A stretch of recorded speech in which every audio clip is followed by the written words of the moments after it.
जी, बहुत सुंदर महाराज जी, ये होना चाहिए, ये होना चाहिए सनातन धर्म के साथ। ये महाराज बहुत सुंदर महाराज जी, ये हमारे संतों को बदनाम कर रहे हैं। दोस्तों, एक 38 साल की महिला अपने पति के साथ कुंभ मेला नहाने के लिए जाती है, लेकिन दोस्तों जब वहां पर गंगा नदी स्नान करके बाहर निकलती है तो वह दोस्तों महिला अपने पति से बिछड़ जाती है। अब दोस्तों वह महिला अपने पति को इधर उधर तलाशने की आखिरकार कोशिश करती है, लेकिन दोस्तों उसका पति उसको कहीं भी नहीं मिलता है। तो दोस्तों वह महिला ना समझदारी से बिल्कुल काम लेती है और कुछ पुलिस वालों के पास वह महिला जाती है और उनसे बात करती है और दोस्तों फिर माइक में अपने पति का नाम अनाउंस भी करवाती है। लेकिन दोस्तों आपको बता दूं 2 घंटे तक इंतजार करती है बैठकर, उसके बावजूद भी उसका पति दोस्तों उसको नहीं मिलता है। तब दोस्तों वह महिला पुलिस वालों के पास जाती है तो पुलिस वाले उस महिला से दोस्तों कहते हैं कि आप लगातार माइक में अनाउंस करवाते रहिए और जब तक आपके पति आपको आखिरकार नहीं मिलते हैं तब तक आप वहीं पर बैठे रहिए, वहां से बिल्कुल हिलना मत, कहीं ऐसा ना हो कि आपके पति वहां पर आए और आप वहां से गायब हो जाइए। अब दोस्तों वह महिला वहीं पर जहां पर दोस्तों अनाउंस हो रहा था वहीं पर जाकर के बैठ जाती है और दोस्तों फिर हर घंटे में 2-3 बार अपने पति का अनाउंस करवाती है। फिर दोस्तों इस तरीके से जब बिल्कुल शाम हो जाती है, रात हो जाती है, दोस्तों उसका जो पति है ना उसको मिलता ही नहीं है, जिस वजह से दोस्तों वह महिला बहुत बार दोस्तों रोने लगती है, बिलखने लगती है, चिल्ला चिल्ला कर दोस्तों रोने लगती है। दोस्तों उस महिला का नाम उर्मिला होता है और दोस्तों उसकी उम्र लगभग 38 से 40 साल के आसपास होती है और दोस्तों उसका पति का नाम सौरभ यादव होता है, जिसकी उम्र लगभग दोस्तों 45 से 46 साल के आसपास होती है। दोस्तों यह दोनों पति और पत्नी बिहार के दरभंगा जिले के रहने वाले होते हैं।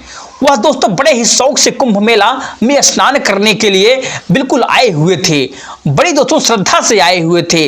लेकिन दोस्तों जब शाम होती है और जब उस महिला को उसका पति दोस्तों बिल्कुल नहीं मिल पाता है तो दोस्तों वो महिला ना दोस्तों फूट फूट कर रोने लगती है, क्योंकि दोस्तों उसके पास ना तो पैसे रुपए थे, ना तो दोस्तों उसका कोई मोबाइल फोन था, ना तो दोस्तों कपड़े थे, क्योंकि दोस्तों उसका सारा पैसा, सारा मोबाइल फोन जो भी दोस्तों था, कपड़ा वगैरह सब दोस्तों कुछ उसके पास नहीं बल्कि पति के पास था। उसका पति दोस्तों अपने पास रखा था और दोस्तों जब वह महिला नहाने के लिए जा रही थी ना तो दोस्तों उसका पास पति उसका बोला था कि पहले तुम जाकर नहा कर आओ, मैं सारे सामान का देख रेख करता हूं, जब तुम नहा कर आओगी उसके बाद मैं नहाने जाऊंगा, तो तुम इन सारा सामान का देख रेख करना है। लेकिन दोस्तों इसके चक्कर में वो महिला बिल्कुल गुम हो जाती है और दोस्तों उसके पति को पता भी नहीं चलता है। अब दोस्तों मैं एक चीज आप लोगों को साफ साफ बता दूं ना दोस्तों कि नहान में अक्सर यही होता है कि जहां पर 1-1 लाख दोस्तों 1.5 लाख करोड़ नहाने आए हैं, इतने सारे लोग दोस्तों नहाएंगे तो इसमें पता नहीं चलता है। अगर हम दोस्तों सामान यहाँ पर रख के और दोस्तों 500-100 मीटर अंदाजा रहे तो नहाने तो नहा कर दोस्तों जब निकलते हैं तो इंसान ना दोस्तों रास्ता भटक जाता है।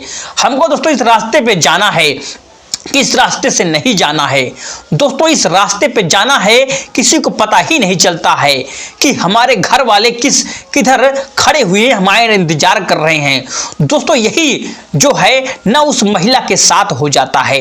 लेकिन दोस्तों मैं आपको बता दूं जब शाम के लगभग 7 बज जाते हैं तो दोस्तों उस महिला को ना बहुत ठंड लगने लगती है, क्योंकि दोस्तों वह बिल्कुल भीगी हुई कपड़े में और दोस्तों नहा कर बिल्कुल निकली हुई थी।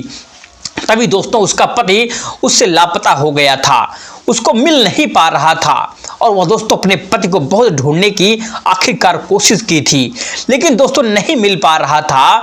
दोस्तों फिर भीगे हुए कपड़े में वह महिला बैठकर दोस्तों वहां पर इंतजार करती रही। लेकिन दोस्तों जब शाम के लगभग 7 से 8 बज जाते हैं तो उसको दोस्तों रास्ता बिल्कुल नजर नहीं आता है। तो वह दोस्तों महिला एक साधु महात्मा के तंबू में जाकर आखिरकार बैठ जाती है और दोस्तों वहां पर आग जल रही थी, तो ठंडी दोस्तों उसको लग रही थी, तो बैठ कर दोस्तों वहां पर आग सेकने लगती है। तभी दोस्तों वहां जो साधु बाबा बैठे हुए थे बिल्कुल उस महिला से पूछते हैं कि आपके साथ क्या हुआ है, आप इतना परेशान क्यों हैं और रो क्यों रही हो देवी। तब दोस्तों वह महिला अपने पूरी कहानी उस साधु बाबा नंगा बाबा से बताती है कि इस तरीके से हमारे पति गुम हो गए हैं। तो दोस्तों वह साधु बाबा उससे कहता है बड़े प्यार से, ना कि आप चिंता मत करिए, आपका पति बस आते ही होंगे, रास्ते में ही हो सकते हो, मुझे ऐसा लग रहा है कि 1-2 मिनट के अंदर आपके पति आपको मिल जाएंगे, आपका पति से आपकी मुलाकात होना बिल्कुल निश्चित है। अब दोस्तों जब वह महिला उन साधु की इस बात को सुनती है तो दोस्तों उनके ऊपर विश्वास आखिरकार कर लेती है। तब दोस्तों थोड़ी देर बाद वह साधु बाबा उससे बातचीत करते करते कह देता है कि आप अभी आपका बच्चा कोई पैदा नहीं हुआ है ना। अब दोस्तों वह महिला थी ना दोस्तों, जब उस साधु बाबा को यह बात कहते हुए वह सुनती है तो एकदम चौंक जाती है। दोस्तों एकदम से चौंक जाती है, कहती है कि बाबा यह बात आपको कैसे पता चला है, आप सही बिल्कुल कह रहे हो, मेरा कोई बच्चा पैदा नहीं हुआ है, डॉक्टर हमको बोल रहे थे कि मैं अब जीवन में कभी भी किसी भी बच्चे की मां नहीं बन सकती हूँ, मेरे ही अंदर कुछ कमी है। दोस्तों वह साधु बाबा उस महिला से कहता है कि ना कि मेरे पास इसका देवी उपाय है, तुम्हारा बच्चा हो जाएगा।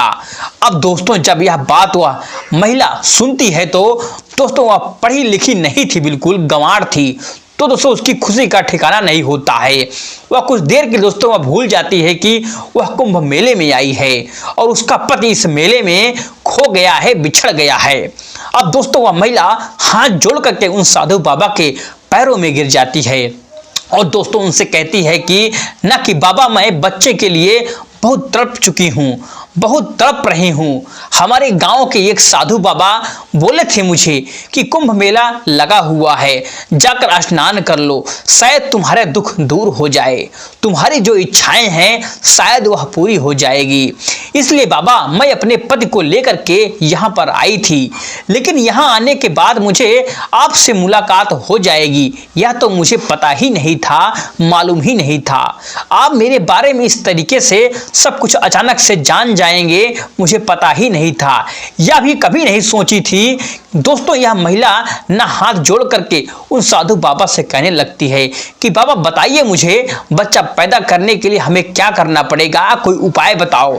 तब दोस्तों वह साधु बाबा उसको एक सेब खाने के लिए देता है और दोस्तों उनसे कहता है कि ये सेब खा लो देवी, यहाँ पर लेट जाओ, कुछ देर में सब कुछ ठीक हो जाएगा। अब दोस्तों वो महिला जो थी वह ना दोस्तों पढ़ी लिखी थी, बिल्कुल गंवार थी, ज़्यादा पढ़ी लिखी नहीं थी, बिल्कुल ज़्यादा जानकर भी दोस्तों नहीं थी। और वह दोस्तों महिला उन साधु के बात को बिल्कुल मान जाती है, जो दोस्तों सेब देते हैं उसको खा लेती है। जैसे दोस्तों वह खाती है ना तो दोस्तों बेहोश होती है, उसी हालत में उन्हीं दोस्तों तंबू में बिल्कुल सो जाती है। अब दोस्तों जब वह महिला बिल्कुल सो जाती है तो दोस्तों वह साधु बाबा ना अपने दोस्तों तंबू का दरवाजा दोस्तों त्रिपाल था उसको दोस्तों आखिरकार बंद कर देता है। फिर दोस्तों उस महिला के साथ ऐसी ऐसी गंदी हरकतें करता है कि आप सोच नहीं सकते हो, जिसके बारे में दोस्तों आप लोग कभी सोचे ही नहीं होंगे। लेकिन दोस्तों उस महिला को लगभग 5 से 6 घंटे बाद जब थोड़ा सा दोस्तों होश आता है तो दोस्तों वह साधु बाबा ना फिर से उसके एक सेब खिलाते हैं। तो दोस्तों वह महिला फिर से नशे की हालात में आखिरकार चूर हो जाती है और दोस्तों उन्हीं के तंबू में पड़ी रहती है, वहीं पर दोस्तों आखिरकार फिर सो जाती है। अब दोस्तों मैं आपको बता दूं ना कि दोस्तों जो साधु बाबा थे वो पिछले दोस्तों 3 दिनों से उस महिला को अपने तंबू में दोस्तों रखा हुआ था, उसके साथ दोस्तों गलत व्यवहार कर रहा था और दोस्तों उस महिला को एक पल के लिए ऐसा एहसास भी नहीं हो रहा था कि वह बाबा उसकी मदद नहीं कर रहा है। बाबा फल खिलाकर दोस्तों उसको बच्चा पैदा नहीं करवाएगा, बल्कि दोस्तों फल खिला करके उसके साथ गलत काम कर रहा था, गलत व्यवहार कर रहा था। लेकिन दोस्तों तभी अचानक भगवान की कृपा देखिए कि वो साधु दोस्तों बाबा किसी काम की वजह से अपने तंबू से बाहर निकल कर चला जाता है। तभी दोस्तों अचानक एक रिपोर्टर की नजर उस महिला पर आखिरकार पड़ ही जाती है। जब दोस्तों वह रिपोर्टर उस महिला को उस बाबा के तंबू में सोता हुआ देखता है तो दोस्तों उसको बिल्कुल शंका हो जाती है कि वो ना हो या महिला बाबा के तंबू में आखिरकार क्यों सोई हुई है, इसका कारण क्या है। अब दोस्तों वह रिपोर्टर ना उस महिला के पास जाता है। जब दोस्तों उसके उठाने की कोशिश करता है तो दोस्तों उसका पता चलता है कि वह महिला पूरे तरीके से नशे में बिल्कुल धुंध है, बिल्कुल हालात में चूर है, उसको बिल्कुल होश ही नहीं है। अब दोस्तों वह रिपोर्टर 3 से 4 पुलिस वालों को तुरंत दोस्तों वहां पर आखिरकार बुलाता है और सारा मामला दोस्तों समझ जाता है। और पुलिस वाले जब दोस्तों उस महिला को उठाने की कोशिश करते हैं तो महिला दोस्तों उड़ती है। जब पुलिस वाले दोस्तों उससे पूछताछ करते हैं कि आप यहाँ पर क्यों आ रही हैं, कारण क्या है, किसके साथ यहाँ पर आप सोई हुई थी, तब दोस्तों वो महिला बताती है कि हमारे साथ यहाँ पर एक साधु बाबा नंगा बाबा बैठे हुए थे, उन्हीं के साथ में यहाँ पर पूजा पाठ कर रही थी। तब दोस्तों पुलिस वाले उनसे आखिरकार पूछते हैं कि बाबा कहाँ चले गए हैं, पता है तुमको, जिनके साथ आप यहाँ पर बैठकर रुकी हुई थी, पूजा पाठ कर रही थी। तभी दोस्तों वह महिला बताती है कि अभी तो यहाँ पर मेरे साथ बैठे हुए थे, सोए हुए थे, अभी वो बाहर हो सकता है चले गए हों। अब दोस्तों मैं आपको बता दूं ना कि दोस्तों वह महिला इतनी भी होश में नहीं थी कि बाबा उसके दोस्तों साथ क्या किया क्या नहीं किया, या फिर दोस्तों कितने दिनों से वो बाबा दोस्तों उस तंबू में सोया हुआ था, उसको दोस्तों इस बात की भी भनक तक नहीं थी। दोस्तों पुलिस वाले ना उस महिला को वहां से उठाते हैं और फिर दोस्तों जब अपने साथ ले जाने की कोशिश करते हैं तभी दोस्तों महिला पुलिस वालों से जाने पे मना कर देती है। फिर दोस्तों उनके साथ कहती है कि नहीं, जब तक बाबा जी यहाँ पर नहीं आएंगे तब तक मैं बिल्कुल नहीं जाऊंगी, तब मैं यहाँ से हिलने वाले बिल्कुल भी नहीं हूँ। अब दोस्तों पुलिस वाले भी हैरान हो जाते हैं क्योंकि दोस्तों लोग सब कुछ समझ चुके थे कि इस महिला के साथ गलत किया जा रहा है, गलत व्यवहार किया जा रहा है, नशे की दवाई देकर नशा वाला पदार्थ खिला करके उसके साथ आखिरकार गलत व्यवहार किया जा रहा है। अब दोस्तों वहां पर इतना ज़्यादा हंगामा हो जाता है ना कि दोस्तों आसपास के लोग इकट्ठा हो जाते हैं। तभी दोस्तों अचानक से वो साधु बाबा जो दोस्तों किसी काम से वह तंबू से बाहर गया था, वह तंबू की तरफ दोस्तों आते हैं। तो दोस्तों वह महिला उनको देखकर बिल्कुल पहचानती है। अब दोस्तों फिर पुलिस वाले से वह कहती है कि लो देख लो, साधु बाबा हमारे आ गए हैं, इन्हीं से बात कर लो, इससे क्या पूछे ना है, इन्हीं से पूछ लो जो पूछना है। अब दोस्तों जो साधु बाबा ना पुलिस वालों को दोस्तों अपने तंबू में देखते हैं, इतने सारे लोग को देखते हैं तो दोस्तों वहाँ एकदम से चौंक जाते हैं, उनके पैरों की तरफ जमीन खिसक जाती है और वहाँ से साइड हट के दोस्तों भागने की आखिरकार कोशिश करने लगते हैं। लेकिन दोस्तों जब पुलिस वाले की नज़र उस साधु बाबा पाखंडी पर पड़ती है तो दोस्तों दौड़ा कर दोस्तों साधु बाबा को आखिरकार पकड़ ही लिया जाता है। जब दोस्तों उनसे आखिरकार पूछताछ किया जाता है तो दोस्तों कुछ ऐसे घटना के बारे में जानकारी मिलती है कि खुलासा होता है जिसके दोस्तों बारे में आप लोग कभी सोच ही नहीं सकते हो। मतलब दोस्तों आप लोग यह मान लीजिए कि ऐसा हो सकता है कि वो बाबा ऐसा भी कर सकता है।